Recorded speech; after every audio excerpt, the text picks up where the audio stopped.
Tobias, walk me through the work that you and the team, Robert Buckland over in Europe, is doing with his team over at Citi, and why you're just a little bit more cautious on US equities together. Sure. So let's start with the discussion you guys were having before about the bond market. Bond yields have had enormous impact on how you think about cyclicals versus growth, versus defensives versus growth versus value, and this has been what's really changed in the past 3 months as we see the bond yield go in. Now, again, there's been a lot of discussion around what the impact, distortion, et cetera, of the Fed has been, but keep in mind, central banks globally have been keeping suppressed rates since really 2008, and what that suggests is that they don't have confidence in kind of long-term sustainable durable growth. So as a result, risk premiums are higher, which is something people don't talk about when they talk about negative yields, for example. And it is important to valuation markets. In an environment today, and I think it's like a really critical thing to understand, in 2008, in our last recession, 30% of the S&P 500 was comprised of, in terms of market cap weight, was comprised of deep cyclicals, industrials, materials, energy. And 30% was secular growth, including IT, including media, entertainment, including digital retailing, if you want to think of it that way, and healthcare, which is growing simply because of demographics. Today, that number is like 55 versus 15% in favor of growth. So the U.S. is a heavy growth market. And if you believe bond yields are going to edge higher, then growth stocks are going to take a little bit on the chin. And that's why you'd probably want to be in more value-oriented areas, which is what Rob Buckland, our global chief equity strategist, was suggesting with his note.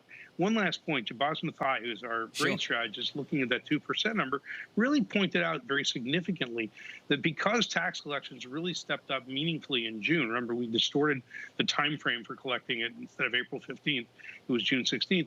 The Treasury was flush with cash going into July and only issued $94 billion worth of bonds. $80 billion alone was just picked up by the Fed. So you left $14 billion of new issuance for the rest of the world.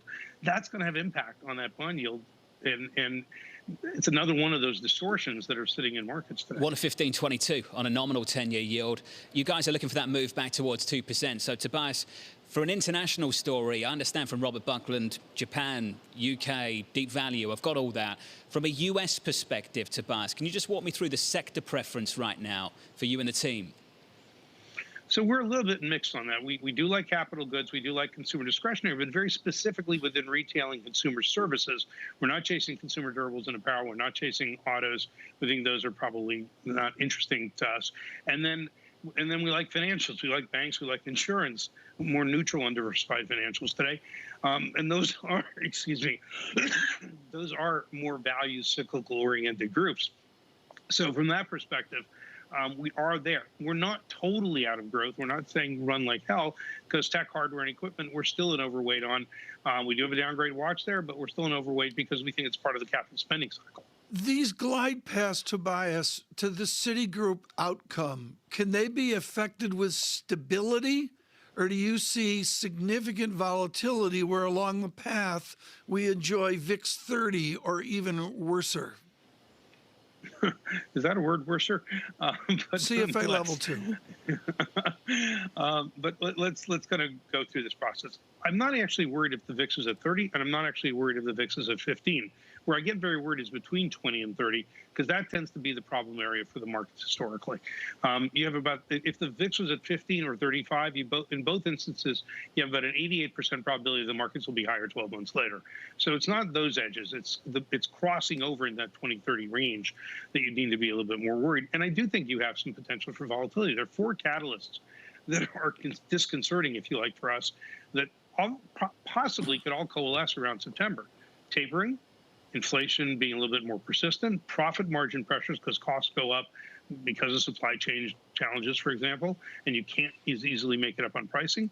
And then lastly is something nobody's talking about, which is taxation. We're going to see corporate taxes going up, and it's going to impact 2022 estimates for the street. And that has been the real driver for the market, has been really strong earnings. Problem is the guidance isn't that good anymore. The revision trends are at historic peaks and is unlikely to be, continuing to rise at this pace. And that will worry some people, especially when sentiment is so bullish. Our panic euphoria has been in euphoria for a while. The complacency out there when we talk to investors, on a qualitative basis is very palpable. There's a lot of potential headwinds, and yet it doesn't seem to be coming together either in some sort of big swoon, as a lot of fund managers would like to see, so they can go ahead and buy that dip. And I do wonder whether this just means we've brought forward so many of the returns, and that going forward over the next 5 to 10 years, returns on the headline S&P 500 are going to be pretty muted. What's your expectation there? It's a really good question, Lisa. One of the things we've been showing people is that if you look at the household sector's equity exposure as a percent of their financial assets is around 50% or so right now. That's a 50-year high. And if you go back in time and you look at heavy exposure, you've actually done exactly what you just suggested, is brought forward a lot of the return. If you look at that today, it's talking about kind of like a 0% return compounded annually over the next 10 years. Now, that shouldn't shock people when they hear that, because remember, when you hit your highs in 2000, you didn't get back to that level until 2007. So we do have periods, and I'm relatively certain about this, that over the next 10 years, we will have a recession. And when that happens, earnings often drop 30%, and so do markets. So to say over the next 10 years, you might not get any return in equities on the S&P 500, isn't that crazy, even though it sounds crazy.